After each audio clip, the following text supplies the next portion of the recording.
তুমি কি ক্লাস 5 এর স্টুডেন্ট? তুমি কি থার্ড সামেটিভ পরীক্ষার জন্য প্রস্তুতি নিতে চাইছো? তাহলে তুমি একদম সঠিক ভিডিওতে ক্লিক করেছো। দেখো, আজকের এই ভিডিওর মাধ্যমে আমি আলোচনা করতে চলেছি তোমাদের তৃতীয় সামেটিভ যে পরীক্ষা হতে চলেছে সেই পরীক্ষার নমুনা প্রশ্নপত্র, সঙ্গে থাকছে সাজেশন এবং উত্তরপত্র। তাই ভিডিওটি স্কিপ না করে সম্পূর্ণ দেখার অনুরোধ রাখছি। তো চলো শুরু করা যাক।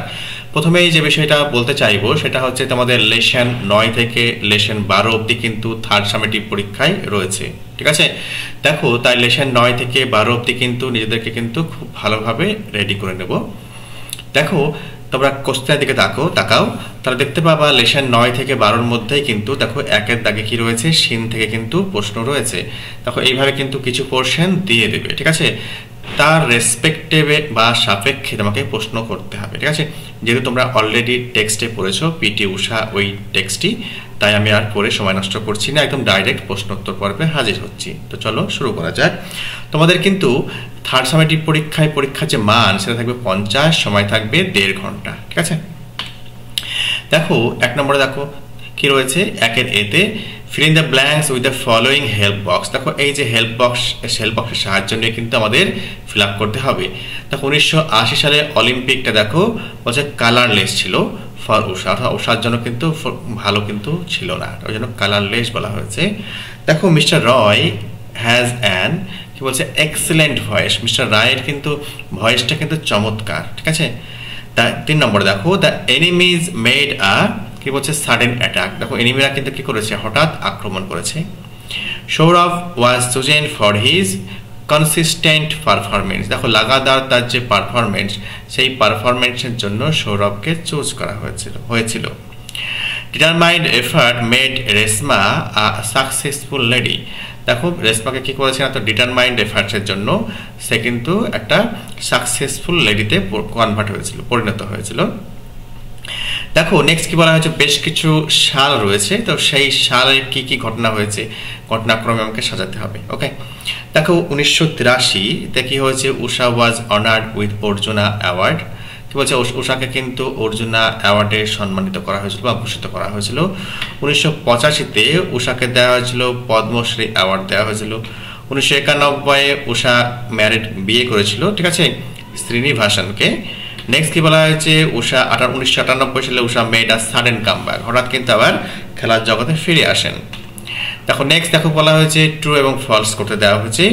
1 নম্বরে দেখাও, সিরিয়াকে Usha was honoured with the title sports person of the century, true. Usha made a sudden comeback in the year 1999, এটা ফলস ছিল। 19 ওখানে 1908 ছিল, তাই না? Usha took retirement from the athletics and married V Subramaniam, এটা ফলস। দেখো, ভি সুব্রমণিয়ামকে করেনি বিয়ে। নেক্সট দেখো কি বলা হয়েছে, complete the following sentences with the information from the text. Text থেকে তথ্য নিয়ে কিন্তু ফিল আপ করতে হবে। Usha retired from the athletics and married V কি বলছে শ্রীনিবাসন ইন দ্য ইয়ার 1991। দেখো, 1991 সালে শ্রীনিবাসনকে কিন্তু বিয়ে করে। She made a sudden comeback in the year 1998। 1998 সালে তার বয়স যখন 34 বছর, সে কিন্তু আবার ফিরে আসে। নেক্সট দেখো, একটা আনসিন দিয়েছে তোমাদের কিন্তু থার্ড সামেটিভ পরীক্ষায় আনসিন থাকবে। এটা কিন্তু বিভিন্ন স্টোরি, ম্যাগাজিন, খবরের কাগজ, এগুলো থেকে কিন্তু নেওয়া হয়। চলো আমরা একটা পড়ে দেখি লাইনটা। দেখো, মিলিয়ন অফ ইয়ার্স অ্যাগো কি বলছে, the earth was very different from now. দেখো, লক্ষ লক্ষ বছর আগে পৃথিবীটা আজকের থেকে সম্পূর্ণ আলাদা ছিল, ভেরি ডিফারেন্ট। কি বলছে, there were no goats, dogs, hens or ducks, elephants, tigers. দেখো, তখন কিন্তু কোনো ছাগল ছিল না, কুকুর ছিল না, মুরগি ছিল না, হাঁস ছিল না, হাতি ছিল না, বাঘ ছিল না, কিছু ছিল না। There were not even any human beings. দেখো, সেখানে তখন কিন্তু কোনো হিউম্যান বিংসও ছিল না। দেয়ার ওয়্যার কি বলছে, ডাইনোসরস। তখন কি ছিল, ডাইনোসরদের রাজত্ব ছিল, তাই তো? দ্য ওয়ার্ড ডাইনোসর, দেখো ডাইনোসরের মানে কি, মিনস টেরিবল লিজার্ড। দেখো, ভয়ানক, দেখো lizard. And some dinosaurs were really terrible. দেখো, কিছু কিছু ডাইনোসর তো প্রচণ্ড টেরিবল ছিল, ভয়ানক ছিল। দেখো, T rex was an enormous meat eating dinosaur. দেখো, এক ধরনের ডাইনোসর যার প্রজাতি হচ্ছে টি রেক্স। দেখো, কি বলছে, বিশাল বৃহদাকার, দেখো মাংসাশী ডাইনোসর ছিল। It was 12 metres long. দেখো এই যে সাইজ কত ছিল 12 মিটার লম্বা and weight much more than an elephant, এবং এলিফ্যান্টের থেকেও কিন্তু ওয়েট বেশি ছিল। Some meat eating dinosaurs were smaller than T rex, দেখো টি-রেক্সের থেকে কিছু মাংসাশী ডাইনোসর কিন্তু ছোটও ছিল। One type was only as tall as a child, দেখো এক ধরনের প্রজাতি ছিল ডাইনোসরের যেটা কিন্তু একটা শিশুর থেকেও কিন্তু ছোট ছিল সাইজে। But it could run very fast and it was clever, দেখো প্রচণ্ড চালাক এবং খুব দ্রুত ছুটতে পারত। It did not hunt alone, দেখো এই সমস্ত ডাইনোসররা কিন্তু একা একা শিকার করতো না। 6 or 700 টুগেদার, দেখো 6 থেকে 700 একসঙ্গে শিকার করতো। ইন এ প্যাক, দলে, ওকে প্যাক মানে দল। দেখো দে কিল্ড দেয়ার প্রে, তারা তাদের শিকারকে হত্যা করতো with their strong claw and very sharp teeth, দেখো প্রচণ্ড শক্তিশালী যে নখ এবং তীক্ষ্ণ যে ধারালো দাঁত, সেই দাঁত দিয়ে কিন্তু তাদের প্রে বা শিকারকে কিন্তু শিকার করতো, হত্যা করতো। আশা করি দেখো আনসিনটা বুঝতে পেরেছো। চলো আমরা আনসিনের যে রেসপেক্টে যে সমস্ত প্রশ্ন রয়েছে এক এক করে দেখে নেব। কি রয়েছে, when did dinosaur live on earth, দেখো কখন ডাইনোসররা পৃথিবীতে বসবাস করতো। দেখো the dinosaurs lived on the earth when there were no goats, dogs, hens or ducks, elephants or tigers or even any human beings, দেখো যখন বলছে ডাইনোসররা তখন পৃথিবীতে ছিল যখন কিন্তু কোনো ছাগল, কুকুর, মুরগি, হাঁস, হাতি, বাঘ এমনকি মানুষও ছিল না, তখন কিন্তু ডাইনোসররা বসবাস করতো। নেক্সট দেখো, what does the word dinosaur mean, দেখো ডাইনোসর শব্দের মানে কি। দেখো the word dinosaur means terrible lizard, okay. দেখো হু ওয়াজ টি-রেক্স, তো টি-রেক্স কি ছিল, T rex was an enormous meat eating dinosaur, কি বলছে কি বলছে রেক্স ছিল দেখো মিট ইটিং মাংসাশী ডাইনোসর, কিন্তু বিশাল আকার। হাউ লং ওয়াজ টি-রেক্স, দেখো টি-রেক্সের লম্বা কত ছিল, সাইজ কত ছিল, কি বলছে 12 মিটার্স লং, ঠিক আছে। টি-রেক্স ওয়াজ 12 মিটার লং, ঠিক আছে। How did some little dinosaur use to hunt, দেখো ছোট ছোট ডাইনোসররা কীভাবে হান্ট করতো। দেখো some little dinosaur use to hunt together in a pack, দেখো একটা দলে কিন্তু তারা শিকার করতো, ঠিক আছে। 600 কিংবা 700 সংখ্যায় থাকতো। দেখো নেক্সট বলছে, how did this little dinosaur kill their prey, দেখো এই ছোট ছোট ডাইনোসররা তাদের শিকারকে কীভাবে হত্যা করতো। দেখো this little dinosaurs kill their prey by using their strong claws and very sharp teeth, দেখো শক্তিশালী নখ এবং ধারালো দাঁত দিয়ে কিন্তু শিকার করতো। দেখো এবার কিন্তু টিক দিতে হবে, কোন অল্টারনেটিভটা সঠিক তার রেসপেক্ট আমাকে টিক দিতে হবে। From now the earth many, তাকে বলছে ইয়ার্স আগো ওয়াজ ডিফারেন্ট, দেখো অনেক বছর আগে আর্থ ছিল কিন্তু সম্পূর্ণ আলাদা। দেখো T rex weight much more than কি বলা হয়েছে an elephant. One type of dinosaur was as tall as a child, দেখো এক ধরনের ডাইনোসর ছিল এটা শিশুর মতো কিন্তু লম্বা ছিল। নেক্সট দেখো ট্রু ফলস করতে দেওয়া হয়েছে, সাম ডাইনোসরস ওয়ার ফেরোসাস, একদম সত্য, ফেরোসাস মানে কি হিংস্র। নেক্সট দেখো বলছে T rex was not big in size, এটা ফলস, দেখো বিশাল ছিল, এনরমাস ইন সাইজ ছিল। Some little dinosaurs had no teeth, এটা ফলস, দেখো কিছু কিছু ছোট ডাইনোসরের কিন্তু দাঁত ছিল না, এটা ফলস। দেখো এবার কিন্তু আমরা দেখে নেব কি গ্রামার এবং ভোকাবুলারি, ওকে। দেখো he always speaks the truth, সে সবসময় সত্য কথা বলে। Neil has seen the Taj Mahal, দেখো তাজমহল হচ্ছে 7 ওয়ান্ডার্সের মধ্যে একটি, তাই তা করতে হবে। Have you seen an owl, দেখো আউলের আগে অ্যান করতে হবে। দেখো নেক্সট কি বলছে, fill in the blanks with the present continuous form of the verbs given in the brackets, দেখো ব্র্যাকেটের মধ্যে যে সমস্ত ভার্ব রয়েছে তার প্রেজেন্ট কন্টিনিউয়াস ফর্ম আমাকে ইউজ করতে হবে। দেখো রিনা যেহেতু সিঙ্গুলার ফর্ম, ঠিক আছে, তাই ইজ স্টাডিং হবে, is studying, okay, for our exam at the moment. Next কি বলছে, বরুণ দেখো সিঙ্গুলার নাউনে রয়েছে, তাই বরুণ ইজ ওয়াকিং। দেখো পিঙ্কি ইজ কামিং, ওকে, দেখো এটা প্রেজেন্ট কন্টিনিউয়াস টেন্সের ফর্ম। সাবজেক্ট বিভার্বের রূপ, সাবজেক্ট সিঙ্গুলার হলে পরের ভার্বটি সিঙ্গুলার হবে, সাবজেক্ট বহুবচন হলে পরের ভার্বটি বহুবচন হবে, তারপরে মেন ভার্বের আইনযুক্ত ফর্ম অর্থাৎ প্রেজেন্ট পার্টিসিপল ফর্ম আমাকে ব্যবহার করতে হবে। নেক্সট দেখো আমাকে সঠিক অ্যাডভার্ব ব্যবহার করতে হবে। We open the lead of the box carefully, দেখো আমরা বক্সের যে ঢাকনা সেটা কিন্তু খুব কেয়ারফুলি খুললাম।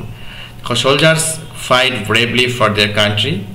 নেক্সট কি বলা হয়েছে, we should always try to help others, আমাদের সবসময় উচিত অন্যদেরকে সাহায্য করা। দেখো নেক্সট কি বলা হয়েছে, দেখো সুইটেবল ওয়ার্ড ব্যবহার করে আমাকে কিন্তু গ্যাপগুলি পূর্ণ করতে হবে। We were surprise to here the sad news, দেখো ওই খারাপ খবরটা শুনে আমরা সারপ্রাইজড হয়ে যাই। নেক্সট দেখো the players are ready for the games, প্লেয়াররা কিন্তু খেলার জন্য রেডি। নেক্সট কি বলছে, please give me a glass of water, আমাকে দয়া করে এক গ্লাস জল দাও। দেখো নেক্সট কি রয়েছে, রাইটিং স্কিল রয়েছে। দেখো right 6 connected sentences about your experiences of seeing night sky. দেখো রাতের আকাশ দেখার তোমার যে অভিজ্ঞতা, সেই অভিজ্ঞতাকে এখানে বর্ণনা করতে হবে, ঠিক আছে, 6টা কানেক্টেড সেন্টেন্সে। ওকে, যেহেতু দেখো প্রত্যেকটাতে একটা একটা তোমার সেন্টেন্স ডেভেলপ করতে হবে। দেখো ওয়ান ক্লিয়ার নাইট, একদিন দেখো কি বলছে, ক্লিয়ার নাইট, নাইটটা কেমন, পরিষ্কার আকাশ। I went to the park to see the night sky, দেখো আমি পার্কে গেলাম রাতের আকাশ দেখবো বলে। I looked up from my favorite bench and saw millions of shining stars, দেখো আমি আমার প্রিয় যে বেঞ্চ, সেই বেঞ্চে কিন্তু গেলাম এবং দেখো লক্ষ লক্ষ দেখো ঝিকমিক করা স্টার দেখলাম। এখানে ইউটা মিসিং গেছে, ঠিক আছে, দেখো ইউটা কোনোভাবে মিসিং চলে গেছে, FAVOU, ঠিক আছে, ইউটা হবে। হ্যাঁ দেখো তারপর কি বলছে, the sky was dark blue with big bright moon smiling at me, দেখো আকাশে কি রয়েছে, আকাশ ছিল অন্ধকার, ঠিক আছে, ডার্ক ব্লু, একদম অন্ধকারময়, তোমার নীল নীল ভাব, গাঢ় নীল কালার ছিল আকাশটা, কিন্তু আর চাঁদ দেখো আমার দিকে তাকিয়ে হাসছে। দেখো I also saw a few shooting star flashing across the sky, আমি আরও দেখলাম কি কিছু দেখো ফ্ল্যাশিং স্টার দেখলাম। I could hear the gentle rustling of leaves and the chirping of cricket around me, দেখো আমি শুনতে পেলাম কি, দেখো পাতার যে মর্মর ধ্বনি এবং দেখো ঝিঝে পোকার যে শব্দ আমার চারিপাশে। I felt happy and peaceful, দেখো আমি কিন্তু খুব আনন্দিত বোধ করলাম। Amazed by beautiful night the night sky above me, দেখো বলছে আমি বিস্ময় বোধ করলাম রাতের যে সুন্দর যে আকাশ, সেই আকাশ দেখে। এই হচ্ছে রাইটিং স্কিল। আরও একটা রাইটিং রয়েছে, দেখো কি রয়েছে, এটা একটা গল্প রয়েছে। দেখো এই গল্পটা তোমরা সে পড়েছো, সেই শিয়াল তোমার কুয়োর মধ্যে পড়ে যাবে, উঠতে পারবে না, ছাগলকে বলবে আয় মিষ্টি জল খেয়ে যা, এবং সেই ছাগলের পিঠে চড়ে পালাবে, সেই গল্পটা। চলো টাইটেল কি, the clever Fox and unfortunate goat, দেখো চালাক শেয়াল এবং কি বলছে তো আনফর্চুনেট কি সৌভাগ্যবান, তার থেকে আনফর্চুনেট দেখো দুর্ভাগ্যময় ছাগল। ওয়ান্স আপন আ টাইম, একদা in a peaceful countryside, কি বলছে একটা শান্তিপূর্ণ গ্রামে, তাকে a clever fox was wandering near a farm, দেখো একটা চালাক শেয়াল ঘোরাঘুরি করছিল কোথায় না তো খামার বাড়ির কাছাকাছি। ওয়েন, যখন he accidentally slipped and fell into a deep well, তখন কিন্তু সে দেখো অ্যাক্সিডেন্টালি কিন্তু স্লিপ করে কুয়োর মধ্যে পড়ে যায়। The fox tried to jump out, fox কিন্তু খুব চেষ্টা করে সেখান থেকে জাম্প করে বেরোবে। But the sides were too stiff, কিন্তু কুয়োর যে ধারগুলো প্রচণ্ড খাড়া ছিল। And he could not manage to climb up, সে কিন্তু ম্যানেজ করতে পারছে না কীভাবে উঠবে। হি ওয়াজ ট্র্যাপড, সে কিন্তু ফেসে গিয়েছে। অ্যান্ড ফেল্ট হেল্পলেস, এবং নিজেকে নিরুপায় বোধ করছে।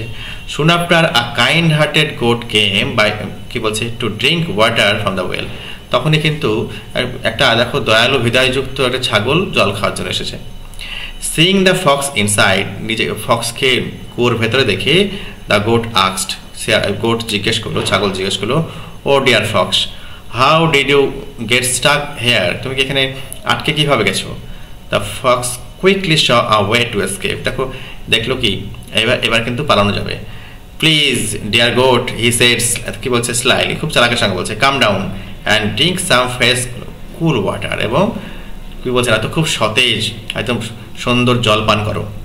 ইটস ভেরি রিফ্রেশিং, জল খুব সুস্বাদু। The goat trusting and the innocent, কি বলছে, জাম্পড ইনটু দ্য ওয়েল, দেখো গোট কিন্তু শিয়ালকে বিশ্বাস করে একদম বোকার মতো ঝাঁপ দিয়ে দিল কুয়োতে। The fox then climbed on to the goat's back, সঙ্গে সঙ্গে কী করলো, গোটের পিঠের উপর চাপিয়ে পড়লো। Using him as a stepping stone, দেখো গোটের যে পিঠ, সে পিঠটাকে একটা স্টেপিং স্টোন হিসেবে ব্যবহার করলো। And manage to climb out of the well to safety, এবং কিন্তু ম্যানেজ করলো নিজেকে কিন্তু কুয়োর বাইরে বেরিয়ে যেতে। But as soon as the fox was out, যেইমাত্র ফক্স বেরিয়ে গেল, he didn't think of the poor goat still trapped inside, সে কিন্তু বেচারা ছাগলের কথা কিন্তু চিন্তা করলো না, সে কিন্তু আটকে পড়েছে কুয়োর ভেতরে। The goat was left behind, ছাগলটা ওখানে পড়েই রইল। স্টাক ইন এ ওয়েল, দেখো ওই কুয়োর ভেতরে। Unable to get out of his own, সে কিন্তু নিজেকে কিন্তু নিজে বেরোতে কিন্তু আর পারছে না, অক্ষম। দেখো মোরাল কি, be cautious when trusting others, অর্থাৎ অন্যকে বিশ্বাস করার সময় সবসময় কিন্তু সাবধানতা অবলম্বন করতে হবে। For sometimes they may use your kindness for their own benefit, দেখো তোমার যে দয়ালু ভাব সেটা কিন্তু তারা ব্যবহার করতে পারে নিজের বেনিফিটের জন্য, সুবিধার জন্য। এই হচ্ছে প্রশ্নোত্তরের একটা নমুনা প্রশ্নোত্তর পর্ব, ঠিক আছে। আশা করি তোমাদের ভিডিওটি ভালো লেগেছে। যদি তোমাদের ভিডিওটি ভালো লেগে থাকে তাহলে একটা লাইক দিয়ে এবং সাবস্ক্রাইব করে অবশ্যই আমার পাশে থেকো। প্রথম থেকে শেষ অবধি যদি তোমরা দেখে থাকো, আর শুধুমাত্র একটা ভিডিও দেখলে হবে না, দেখো তোমাদের এই থার্ড সামেটিভের জন্য বেশ কয়েকটা ভিডিও কিন্তু আমি নিয়ে আসবো। সব কটা ভিডিও যদি তোমরা দেখে নাও তাহলে আমার মনে হয় তোমরা 100% কমন পেয়ে যাবে, ঠিক আছে। দেখো পরীক্ষায় কিন্তু আর কোনো চিন্তা থাকবে না। ভালো থেকো, সুস্থ থেকো।